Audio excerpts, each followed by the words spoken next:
संपूर्ण राज्याचं लक्ष लागून राहिलेल्या पुणे जिल्ह्यातील नसरापूर चिमुरडीवर झालेल्या अत्याचाराप्रकरणी आज पुणे सत्र न्यायालयानं निकाल दिला। या प्रकरणातील आरोपी भीमराव कांबळेला न्यायालयानं मरेपर्यंत फाशीची शिक्षा सुनावली। 1 मे रोजी 65 वर्षीय नराधम भीमराव कांबळेनं अवघ्या 3.5 वर्षांच्या चिमुरडीवर अत्याचार करून त्याची निर्घृण हत्या केली होती। या घटनेनंतर संपूर्ण राज्यात संतापाची लाट उसळली। आरोपीला कठोरात कठोर शिक्षा व्हावी अशी मागणी करण्यात आली। त्यानंतर सरकारनं SIT स्थापन करून प्रकरण फास्ट ट्रॅक कोर्टात चालवण्याचं आश्वासन दिलं होतं। त्यानंतर लगेचच या प्रकरणाची सुनावणी सुरू झाली आणि अवघ्या 59 दिवसात कोर्टानं नराधमाला फाशीची शिक्षा सुनावली। निकालानंतर पीडित मुलीच्या कुटुंबाला कोर्टात अश्रू अनावर झाले।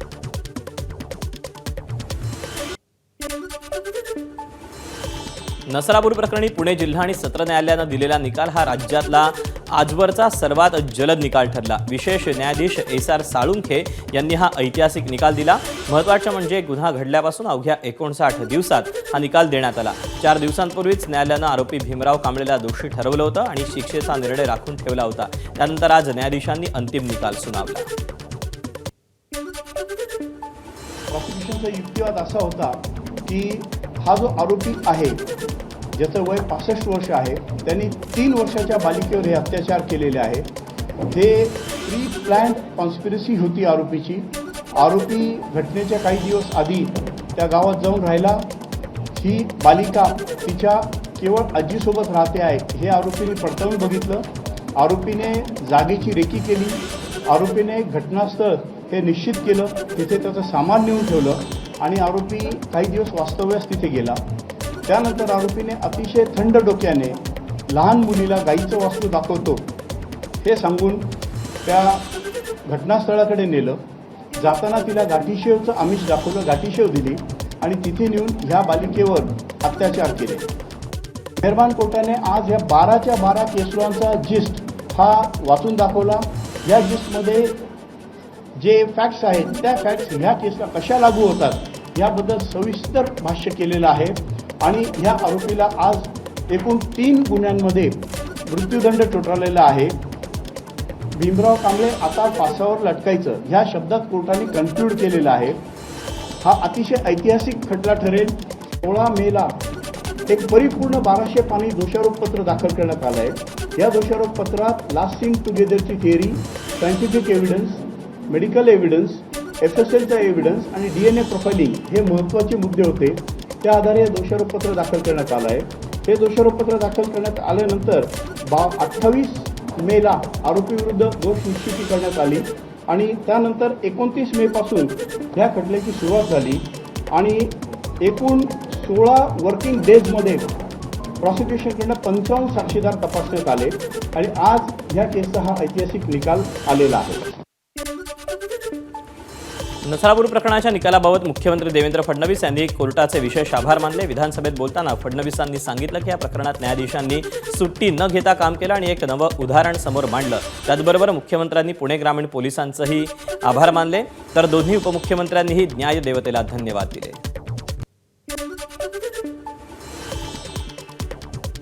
या प्रकरणामध्ये न्यायमूर्ती SR साळुंखे यांचे मी विशेष आभार मानतो की त्यांनी आपल्या सुट्ट्या देखील रद्द केल्या आणि कंटिन्युअस सुनावणी या विषयाची घेतली। खरं म्हणजे अशा प्रकारच्या नराधमांवर आपल्याला जर कारवाई करायची असेल आणि त्याचा जरब बसवायचा असेल तर वेळेत न्याय मिळणं हे अत्यंत गरजेचं आहे आणि निश्चितपणे मला असं वाटतं की या संदर्भात न्यायालयाने स्वतः एक नवीन उदाहरण हे आपल्या पुढे मांडलेलं आहे। या केसमध्ये 3 गुन्हे दाखल होते। एक पॉक्सो होता, एक रेप होता, एक मर्डर होता।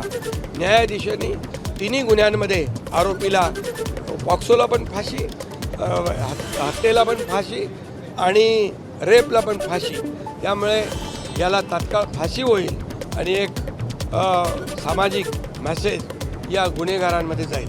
आरोपी भीमराव कांबळेला आज फाशीची शिक्षा सुनावण्यात आली आणि अवघ्या 2 महिन्यात खटल्याची सुनावणी घेऊन सर्वात जलद गतीने निकाली लागलेला हा मला वाटतं पहिलाच खटला ठरणार आहे।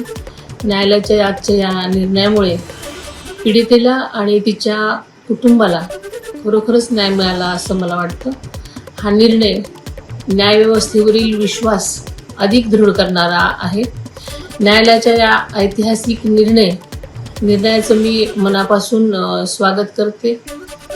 अशा क्रूर विकृतीला समाजात कोणतंही स्थान नाही. आरोपीला फाशीची शिक्षा दिली, मात्र त्याची अंमलबजावणी लवकरात लवकर व्हावी अशी मागणी उद्धव ठाकरेंनी केली.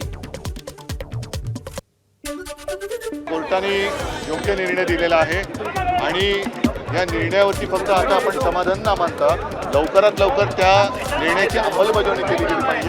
नाहीतर मग हे अपीला मागून अपील तारीख पे तारीख असं होत राहिलं तर मग पंचायत होईल. म्हणून मला असं वाटतं जेव्हा कोर्टाने सगळ्या गोष्टी तपासून हा निर्णय दिलेला आहे त्या निर्णयानुसार लवकरात लवकर या शिक्षेची अंमलबजावणी झाली पाहिजे आणि ती जर का झाली तर मग अशा नराधमांना आळा बसू शकतो. नसरापूरच्या निकालानंतर मराठा आंदोलक मनोज जरांगे पाटलांनी प्रतिक्रिया दिली. यावेळी जरांगेंनी मुख्यमंत्री फडणवीसांचं कौतुक करायला हवं असं म्हटलं.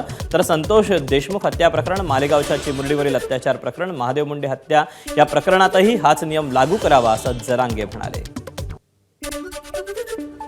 इतकी तत्परता या नसरापूरच्या प्रकरणात देवेंद्र फडणवीस साहेबांनी दाखवली आणि 2 महिन्यात फाशीच्या शिक्षेपर्यंत आरोपीला नेलं गेलं. मात्र आमचं याला जोडून एक मत आहे की फडणवीस साहेब असाच नियम संतोष भाईंच्या देशमुखांच्या प्रकरणात सुद्धा लावायला पाहिजे होता. असाच प्रयोग, असाच नियम तुम्ही मालेगावची लेक, एक गरीब समाजाची मुलगी, ती सुद्धा छोटीच होती, तिच्या सुद्धा ह्योच नियम लावायला पाहिजे. कारण तिची सुद्धा हत्या मला वाटतं ती सुद्धा 2-3 वर्षाची होती. पुण्यातील केतन अग्रवाल हत्या प्रकरणात धक्कादायक माहिती समोर आली. लोहगडावरून केतनला ढकलून देण्यासाठीच सियाचा तिथे जाण्याचा हट्ट होता का, असा सवाल अग्रवाल कुटुंबियांनी पोलीस तक्रारीत उपस्थित केला. कुटुंबियांनी परवानगी नाकारूनही 12 दिवसात 4 वेळा सियानं लोहगडाला जाण्याचा आग्रह धरला. केतनला पर्वतरांगांमध्ये फिरण्याची आवड असल्याचा फायदा सियानं घेतला असा आरोप कुटुंबियांनी केला. दरम्यान 30 मे रोजी पहिल्यांदा परवानगी मिळाली, पण 4 जूनला नाकारल्यावर सियानं अकांड तांडव केला. अखेर 18 जूनला वाढदिवसाचं कारण देत तिनंच केतनला किल्ल्यावरून ढकललं असं कुटुंबियांचं म्हणणं आहे. पुण्यातील केतन अग्रवाल हत्या प्रकरणात नवे खुलासे समोर आलेत. सियाचे चेतनसोबत प्रेमसंबंध असताना केतनला संशय होता. केतन फोन करायचा तेव्हा सियाचा नंबर सतत व्यस्त लागायचा. संशय बळावल्यानं केतननं वडिलांना सियाबद्दल 2 वेळा विचारलं होतं. तुम्ही सियाबाबत संपूर्ण माहिती घेतली का, असं केतननं विचारलं होतं. तसंच केतन सोबत असताना सिया नेहमीच चेतनचा विषय काढायची. मात्र सिया आपल्या नात्यातील असल्यानं असं काही नसेल अशी समजूत केतनच्या वडिलांनी काढली होती असं तपासातून समोर आलं. केतन अग्रवाल हत्या प्रकरणात पोलीस तपासात खळबळजनक माहिती समोर आली. आरोपी सिया गोयलला केतनशी लग्न करायचं नव्हतं. केतनची हत्या झाली तर दुसऱ्या लग्नासाठी 3 वर्षांचा वेळ मिळेल असा तिचा समज होता, अशी माहिती सियानं पोलीस तपासादरम्यान दिली. तसंच चेतन चौधरीलाही लग्नासाठी 2-3 वर्ष हवी होती असा पोलिसांना संशय आहे. ठरलेलं लग्न मोडल्यास कुटुंबात आणि समाजात बदनामी होईल या भीतीनंच दोघांनी कट रचल्याचा पोलिसांचा दावा आहे. केतन अग्रवाल हत्या प्रकरणात पोलीस तपासाला वेग आला. लोहगडाला जाण्यासाठी चेतन चौधरीनं वापरलेली दुचाकी पोलिसांनी जप्त केली. टोलनाक्यावर वाहनाची नोंद होऊ नये आणि पोलिसांचा संशय टाळता यावा म्हणून चेतननं दुचाकीचा वापर केला. सिया आणि केतन यांच्या मागोमाग चेतन दुचाकीवरून लोहगडावर गेला होता अशी माहिती समोर आली. या दुचाकीचा वापर करून त्यानं पोलिसांच्या नजरेतून वाचण्याची शक्कल लढवली होती. पुण्यातील केतन अग्रवाल हत्या प्रकरणी मोठी अपडेट समोर आली. आरोपी सिया आणि चेतन चौधरीला न्यायालयात हजर करण्यात आलं. सिया आणि चेतननं कट रचल्याचं निष्पन्न झालं असं सरकारी वकिलांनी म्हटलं. तसंच गुन्ह्याचं रिक्रिएशन, कट कुठे रचला, रेकी केली का याचा तपास बाकी आहे असं सरकारी वकिलांनी म्हटलं. यासोबतच बालीला प्री वेडिंग शूट टाळण्यासाठी फाडलेले केतनचे पासपोर्ट, त्याचा मोबाईल डेटा रिकव्हर करायचा आहे. चेतनचे कपडे जप्त करायचे. 7 दिवसांची पोलीस कोठडीची यासाठी मागणी करण्यात आली. दरम्यान आरोपीच्या वकिलांनी अटक बेकायदेशीर असल्याचा दावा केला. केतन अग्रवाल हत्येचा खटला फास्ट ट्रॅकमध्ये चालवू अशी माहिती उपमुख्यमंत्री एकनाथ शिंदे यांनी एबीपी माझाशी बोलताना दिली. टीईटी पेपरफुटी प्रकरणावरून विधानसभेत गदारोळ झाला. विरोधकांनी सरकारला धारेवर धरत संतप्त सवाल उपस्थित केला. ठाकरेंच्या शिवसेनेचे आमदार भास्कर जाधव यांनी या प्रकरणी स्थगन प्रस्ताव मांडत चर्चेची मागणी केली. तर काँग्रेस आमदार विजय वडेट्टीवार यांनीही सरकारवर टीका करत शिक्षकांमध्ये असुरक्षिततेचं वातावरण निर्माण झाल्याचं सांगितलं. या पेपरफुटीला सरकारचा पाठिंबा आहे का असा सवाल त्यांनी विचारला. तर या प्रकरणाचा सीबीआय मार्फत तपास करण्याची मागणी अनिल परबांनी केली. अधिवेशन सुरू असल्यामुळं उभा महाराष्ट्र वाट बघतोय की आपण या संदर्भामध्ये नक्की काय निर्णय घेताय किंवा सरकार म्हणून सरकारची भूमिका सरकार काय बजावतंय. त्यामुळे अध्यक्ष महोदय, माझा स्थगन प्रस्तावाचा मुद्दा हा आहे की आजचं सभागृहासमोरचं सगळं कामकाज आपण बाजूला ठेवा. हा स्थगन प्रस्ताव पूर्णपणे निकषामध्ये बसत असल्यामुळं आपण तात्काळ या स्थगन प्रस्तावावर सभागृहामध्ये चर्चा सुरू करावी अशी आमची मागणी आहे. अध्यक्ष, म्हणजे इकडे आरोप, इकडे घोटाळे करायचे, आयुष्य उद्ध्वस्त करायचं तरुणांचं, शिक्षकांचं आणि विद्यार्थ्यांचं, आणि परत सन्मान आणि दुसऱ्यामध्ये त्याला प्रवेश द्यायचा. थोडी तरी चौकशी करून दिली गेली पाहिजे की यामध्ये सरकारच्या भूमिकेवर आता प्रश्नचिन्ह निर्माण झालाय.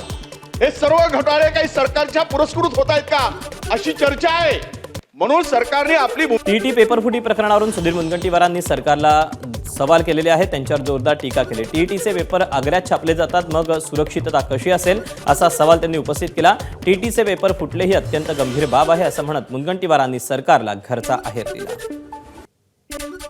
महाराष्ट्र टीईटी परीक्षेच्या प्रश्नपत्रिका आग्र्यावरून छापून आणते.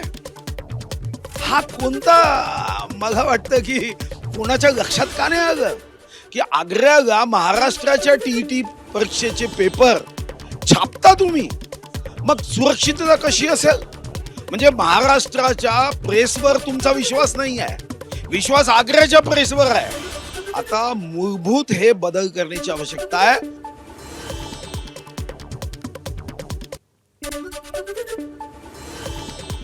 दरम्यान सत्ताधाऱ्यांसोबतच विरोधकांनी टीईटी प्रकरणी जाब विचारल्यावर शिक्षण मंत्री दादा भुसेंनी अखेर सभागृहाला उत्तर दिलं. या प्रकरणी एसआयटी स्थापन केल्याचं मंत्री दादा भुसे म्हणाले. सदर गुन्ह्याचा तपास विशेष तपास पथकामार्फत सुरू आहे.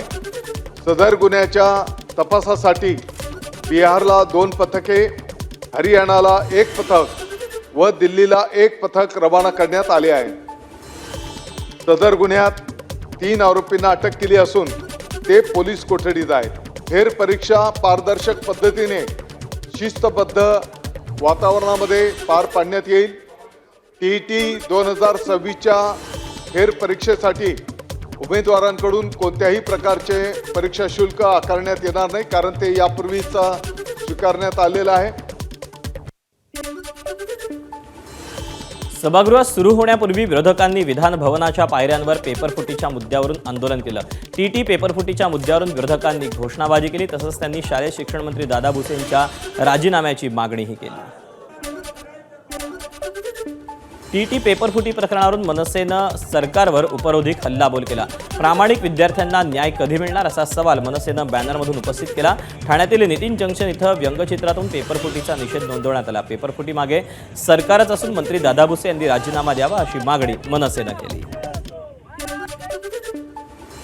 टीईटी पेपरफुटी प्रकरणावरून ठाण्यात अखिल भारतीय विद्यार्थी परिषद आक्रमक झाली. शासकीय विश्रामगृहाबाहेर आंदोलन करून विद्यार्थ्यांनी सरकारविरोधात घोषणाबाजी केली. वारंवार होणाऱ्या पेपरफुटीमुळे विद्यार्थ्यांच्या भवितव्याशी खेळ सुरू असल्याचा आरोप त्यांनी केला.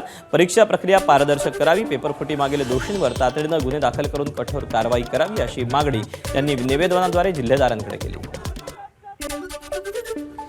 टीईटी पेपरफुटी प्रकरणावरून पुण्यात युवक काँग्रेस आक्रमक झाली. महाराष्ट्र राज्य परीक्षा परिषद कार्यालयासमोर युवक काँग्रेसनं जोरदार आंदोलन केलं. टीईटी पेपरफुटीच्या निषेधार्थ झालेल्या आंदोलनात परीक्षा व्यवस्थेतील भ्रष्टाचारावरून प्रशासनाला धारेवर धरलं. वारंवार होणाऱ्या पेपरफुटीमुळे लाखो विद्यार्थ्यांच्या भवितव्याशी खेळ होत असून विद्यार्थ्यांचा मानसिक छळ होत असल्याचा आरोप युवक काँग्रेसनं केला. भिवंडीमधील टीईटी पेपरफुटी प्रकरणात आणखी 2 आरोपींची नावं समोर आली. फरार असलेले कपिल दहिया आणि बिजेंदर कुमार हे अटकेतील आरोपींचे साथीदार आहेत.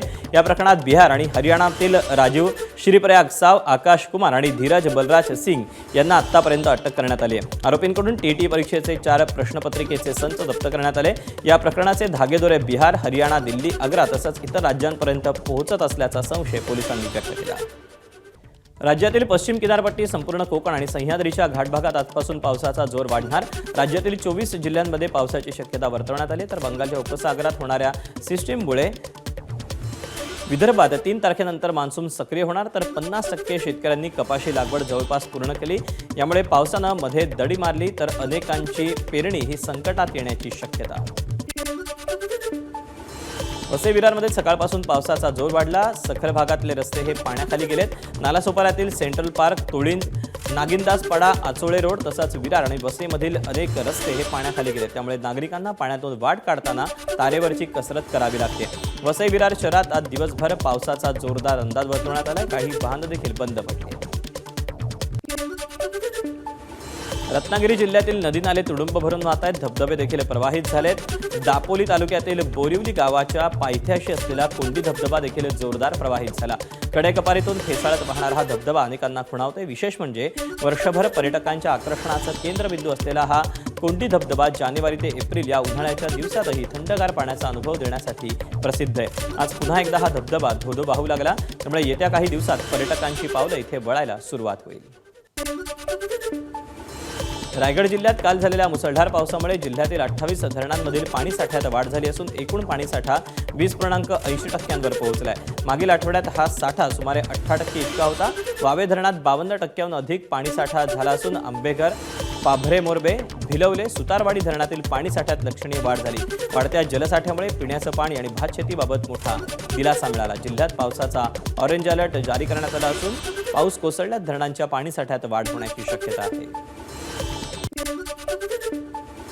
जालन्यातल्या मंठा तालुक्यात अनेक गावांमध्ये पावसानं दमदार हजेरी लावली. मंठा तालुक्यातल्या ढोकसाळ तांडा इथे नुकताच बांधलेल्या पुलावरून पावसाचं पाणी हे वाहू लागलं. या पावसानं गावाचा रस्ता बंद झाला असून नागरिक या पाण्यातून जीव धोक्यात घालून प्रवास करताना पाहायला मिळाले. जालना शहर आणि परिसरामध्ये पावसानं हजेरी लावली. गेल्या 3 दिवसापासून जिल्ह्यात मान्सूनच्या पावसानं दडी मारली होती. अचानक पाऊस बरसल्यानं पुन्हा एकदा चांगल्या पावसाची अपेक्षा वाढलेली आहे. अनेक तालुक्यात अजूनही चांगल्या पावसाची प्रतीक्षा आहे. पावसाअभावी जिल्ह्यात अनेक ठिकाणी पेरण्या खोळंबल्या आहेत.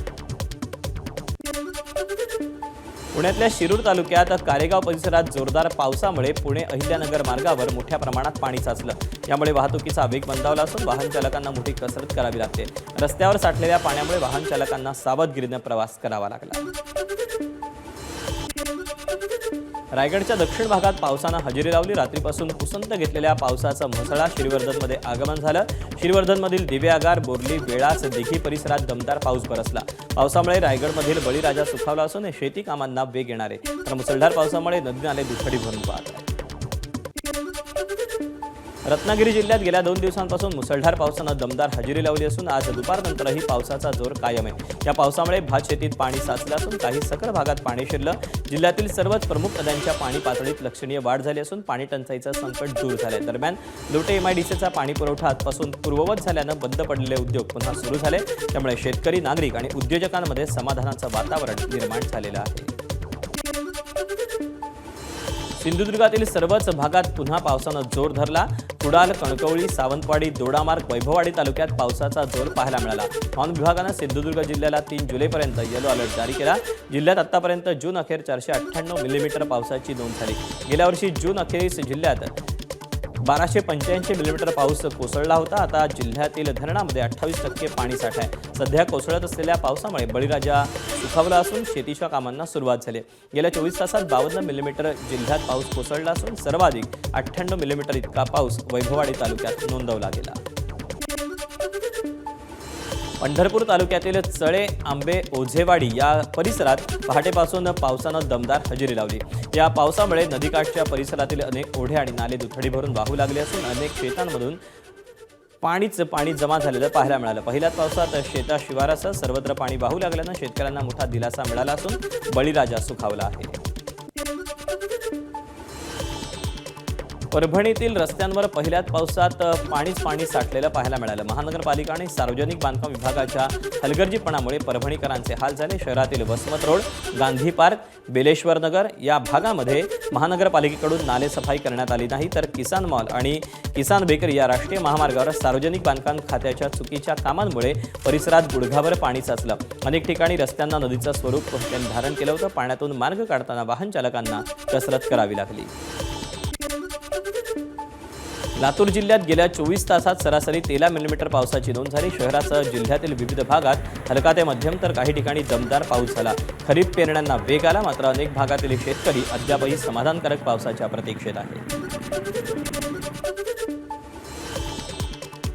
भिवंडीतील प्रभुवाडी परिसरात मध्यरात्री मुसळधार पावसादरम्यान एका इमारतीची सुरक्षा भिंत अचानक कोसळल्याची घटना घडली। सुदैवाने या दुर्घटनेत कोणतीही जीवितहानी किंवा कोणी जखमी झाल्याची नोंद नाही। ही संपूर्ण घटना इमारतीमध्ये बसवलेल्या सीसीटीव्ही कॅमेऱ्याने टिपली आहे। वादळी वारा आणि पावसामुळे पंढरपूर तालुक्यातील पळशी येथील धनाजी साठे यांचं घर पडलं असून घराचे पत्रही उडून गेले। कालच्या पावसानं साठे यांच्या घराचं खूप नुकसान झालं। संसार उपयोगी वस्तू पाण्यात भिजल्या आणि घराच्या भिंतींना देखील चिरा गेल्या। सिंधुदुर्गच्या दोडामार्ग तालुक्यातील बिर्डी गावातील बझर धबधब्यावर पर्यटनाचा आनंद घेण्यासाठी गेलेले तरुण जंगलात अडकून पडल्याची घटना घडली। बझर धबधब्यावरून परत येत असताना पावसामुळे अचानक वाढलेल्या नदीच्या पाण्यामुळे हे तरुण अडकून पडले। दरम्यान वन विभागाने अग्निशमन दलाच्या कर्मचाऱ्यांनी तातडीनं बचाव मोहीम राबवत सर्व युवकांची सुखरूप सुटका केली। हे 6 तरुण गोव्यातील साखळीमधून पर्यटनासाठी आले होते।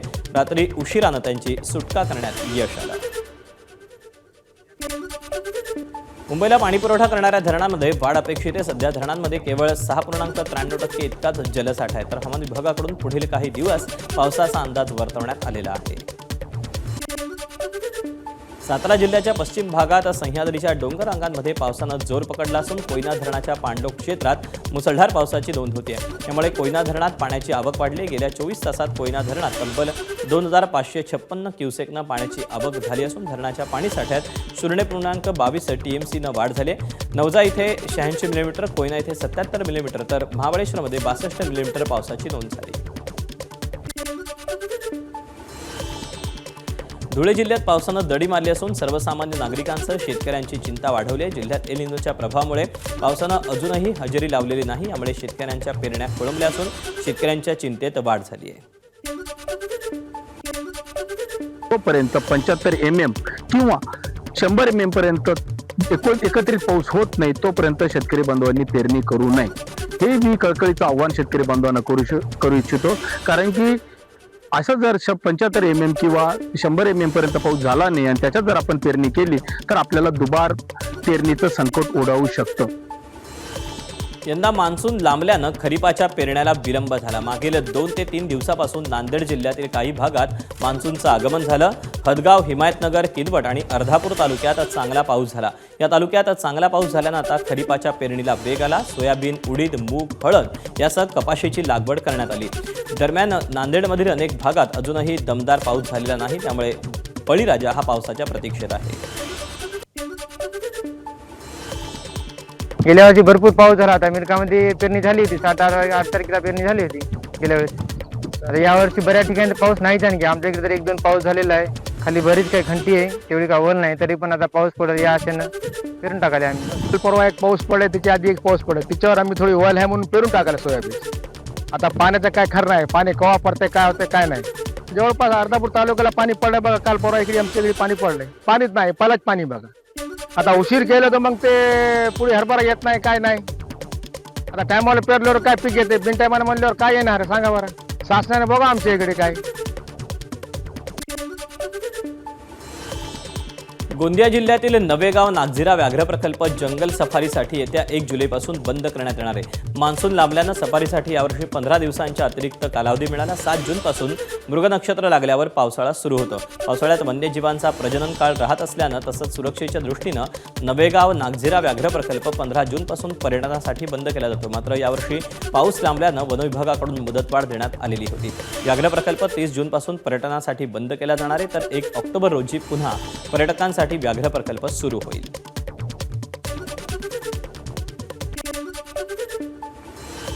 रायगडमधून धक्कादायक बातमी समोर येते। माणगाव तालुक्यातील गोरेगाव सोनाराळीतील 4 मजली अल हसन सहकारी गृहनिर्माण सोसायटी कोसळण्याच्या उंबरठ्यावर आहे। कालच्या मुसळधार पावसामुळे निकृष्ट बांधकाम असलेल्या या इमारतीचे पिलर हे निखळल्याचा व्हिडिओ समोर आला। तळमजल्यावरील पिलर ढासळत असून 4था मजलाही निकृष्ट झाला। धोका लक्षात घेऊन रहिवाशांनी तातडीनं इमारत रिकामी केली। 12 वर्ष जुन्या या इमारतीला ग्रामपंचायतीनं 2 ते 3 वर्षांपासून धोकादायक म्हणून नोटीस बजावली होती, मात्र कारवाई झाली नाही। गोरेगाव पोलिसांनी घटनास्थळी पाहणी केली असून महाडमधील तारीक गार्डन दुर्घटनेची पुनरावृत्ती होण्याची भीती व्यक्त केली जाते। अरुणाचल प्रदेशातील लोअर सियांग जिल्ह्यात भूस्खलनामुळे सीजी नदीचा प्रवाह रोखला गेला। त्यामुळे नदीवर कृत्रिम तलाव तयार झाला असून मुसळधार पावसामुळे त्यातील पाण्याचा साठा झपाट्यानं वाढतोय। त्यामुळे अनेक घरांमध्ये पाणीही शिरलं। बीडमधील विलास घुले हत्या प्रकरणाला नवं वळण लागलं. एका महिलेनं मृत विलास घुले आणि त्याचा मित्र उमेश मानेवर गंभीर आरोप केले. उमेश मानेनं माझ्यावर अत्याचार करून व्हिडिओ बनवले, तसंच मित्रासोबत संबंध ठेवून नाहीतर मारून टाकणार अशी घुलेनं धमकी दिली असा दावा महिलेनं केला. घुलेला समजावण्यासाठी कुटुंब गेलं असताना वादातून हत्या झाली. पोलिसांनी तक्रार दाखल करून घेतली नाही असं ती म्हणाली. विलास घुले प्रकरणातील फिर्यादी रमेश घुलेनंही धमकावल्याचा आरोप महिलेनं केला. विलास घुले आणि उमेश माने ते दोघं जण आले, बुलेटवर आले आणि ते विलास घुले जी आहे ते म्हणू लागलं मला की तुझे संपर्क असे साधलेस, ह्याच्यासोबत संबंध ठेवलेस तसे वारंवार ठेवत चल, नसं तुझ्या लेकरा बाळांना तुझ्या नवऱ्यांचा जीव घेईन. मग तिथून मोरी धमकी देऊन गेले ते तिथून. तर मग पप्पा ते आलते हे कोण, तर मग आपण समजून सांगू हे करू म्हणून मग समजून सांगायला ते हॉटेलवर आले. ते असं करायलाच का नाही, मग ते समजून सांगण्यासाठी तसं केलं. तर मग त्यांनी हाणमार चालू केले. बेरच्या बाटल्या, डेटाचे तुकडे, दगड त्यांनी हाणमार चालू केले. मग हेच विनंती माझी की तक्रार नोंदवण्यासाठी आम्ही केसला गेलतो, तर केसमध्ये आमची तक्रार घेतलेली नाही. आणखीन आम्ही बीडला बी गेलतो तर तिथं बी आमची तक्रार घेतलेली नाही. आमची एवढीच मागणी की आमची तक्रार घ्यावं आणि आम्हाला न्याय द्यावा. भायखळा मोहरम विषारी कॅप्सूल प्रकरणात धक्कादायक माहिती हाती लागली. आरोपी फैयाज निसार हुसेन प्रेमजीच्या चौकशीतून ही माहिती उघड झाली. सुडाच्या भावनेनं आरोपी फैयाज विषारी कॅप्सूल वाटत होता. फैयाजची आणि त्याच्या भावाची पत्नी सोडून गेल्यानं सुडानं फैयाज पेटला होता. पत्नी सोडून जाण्यास समाजच कारणीभूत असल्याचा त्याचा समज होता. मोहरमच्या जुलूसमध्ये पेनकिलरच्या नावाखाली विषारी गोळ्या देण्याचा कट त्यानं आखला होता. फैयाज जुलूसमध्ये गोळ्या वाटत असल्याचं दिसल्यावर पोलिसांनी त्याला रोखलं. दरम्यान फैयाजचं कोणत्याही दहशतवादी संघटनेशी कनेक्शन आढळलेलं नाही. मात्र तो काही काळ इराणमध्ये त्याच्या डॉक्टर बहिणीकडे राहिल्याचं उघड झालं. मुंबईत मोहरमच्या दिवशी मोठा घातपात टळला. रेल रोड भागातील रेहमताबाद कब्रस्तान जवळ अशुरा मिरवणुकीत सहभागी झालेल्या मुस्लिम बांधवांना एक कॅप्सूल देण्यात आले होते. या कॅप्सूलच्या माध्यमातून हजारो लोकांना संपवण्याचा कट रचल्याचा आरोप आहे. या प्रकरणी अटकेत असलेल्या फैयाज प्रेमजीची 2 दिवसांची पोलीस कोठडी संपली असून त्याला माजगाव कोर्टानं 5 दिवसांची पोलीस कोठडी सुनावली आहे. पेरणीच्या तोंडावर वीज कोसळून बैलजोडीचा मृत्यू झाल्यानंतर देखील न खचता शेतकऱ्यांना एका बैलाच्या सोबतीनं स्वतःच्या खांद्यावर औत घेऊन सोयाबीन पिकाची पेरणी केल्याची हृदयद्रावक घटना नागपूर जिल्ह्यातून पुढे आली. भिवापूर तालुक्यात सेलोटी गावात 25 जूनला आलेल्या पावसासह परिसरात वीज मोठ्या प्रमाणात कोसळल्याच्या घटना घडल्या होत्या. यात तानबा मरघडे या शेतकऱ्यांच्या शेतात बांधून असलेल्या बैलजोडीचा मृत्यू झाला. दरम्यान नवीन बैलजोडी घ्यायला पैसे नसल्यानं त्यांनी स्वतःच्या खांद्यानं पेरणी करण्याचा निर्णय घेतला. मित्राकडून आणलेला एक बैल आणि एका बाजूने ते अशा प्रकारे 4 एकर शेतात सोयाबीनची त्यांनी पेरणी केली. पहिले येता आऊत होता सर, मग ते दुपारच्या टायमाला बैल येतं बांधण्यात आले. मग ते शुक्रवारच्या दिवशी नाही का दुपारच्या टायमाला सर, तर ते अचानक वीज कराडली. तर तिथं करडल्याच्या नंतर ते 2 बैल जागच्या जागी मरण पावले साहेब.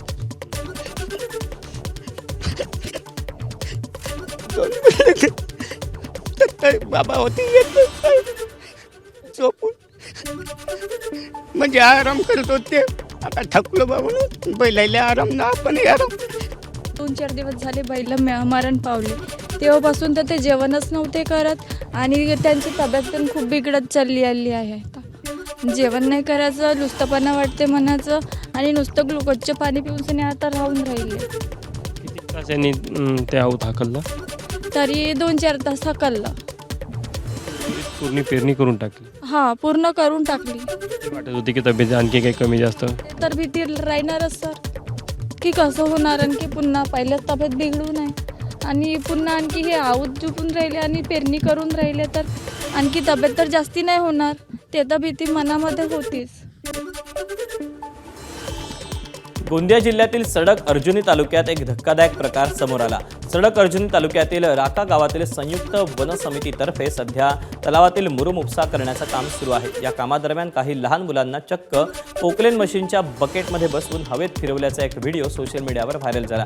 केवळ मुलांच्या मनोरंजनासाठी आणि हौसेखातर हा प्रकार करण्यात आल्याचं समोर आलं असलं तरी यामुळे लहान मुलांच्या सुरक्षेचा प्रश्न मात्र ऐरणीवर आला। तलावाच्या खोलीकरणाचं आणि मुरुम उपशाचं काम सुरू असताना पोकलेन ऑपरेटरनं केवळ गंमत म्हणून मुलांना त्या यंत्राच्या लोखंडी बकेटवर बसवलं। ऑपरेटरनं निष्काळजीपणा दाखवत त्या मुलांना बकेटसह हवेत उंच फिरवलं। या संपूर्ण घटनेचा व्हिडिओ तिथेच उपस्थित असलेल्या एका व्यक्तीनं मोबाईलमध्ये टिपलेला आहे।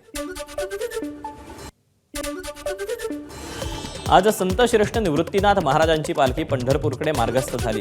या निमित्तानं मनसे नेते अमित ठाकरे नाशिकमध्ये निवृत्तीनाथ महाराजांच्या दर्शनासाठी पोहोचले। यावेळी अमित ठाकरे वारकरी वेशभूषेत पाहायला मिळाले। यावेळी वीणा स्मृतिचिन्ह देऊन अमित ठाकरेंचा सन्मानही करण्यात आला। त्र्यंबकेश्वर नगरीत कुंभमेळ्याच्या निमित्तानं सुरू असणाऱ्या संथ गतीच्या कामांचा भाविकांना फटका बसतोय। पालखीचा मुख्य मार्ग खोदून ठेवला, रस्त्यात चारी खोदून पाईप लाईन टाकण्याचं काम सुरू आहे। त्यामुळे मातीच्या ढिगाऱ्यावरून वाट शोधत महिलांना ज्येष्ठांना चालावं लागतंय। कुशावर्त तीर्थकडून निवृत्तीनाथ मंदिराकडे जोडणारा हा प्रमुख मार्ग असल्यानं इथूनच मोठ्या प्रमाणात आजही भाविक येतात। रस्ता बंद असल्याच्या कुठल्याही सूचना प्रशासनाच्या वतीनं दिल्या गेलेल्या नाहीत, त्यामुळे भाविकांची गैरसोय झाली। राष्ट्रवादीच्या नेत्या सुप्रिया सुळेंनी साई दरबारी हजेरी लावून साईबाबांच्या समाधीचं दर्शन घेतलं। संभाजीनगरमध्ये आयोजित आंदोलनाला जाण्यापूर्वी सुप्रिया सुळे साईचरणी नतमस्तक झाल्या। यावेळी त्यांच्या हस्ते साईबाबांच्या पादुकांचं पूजनही करण्यात आलं।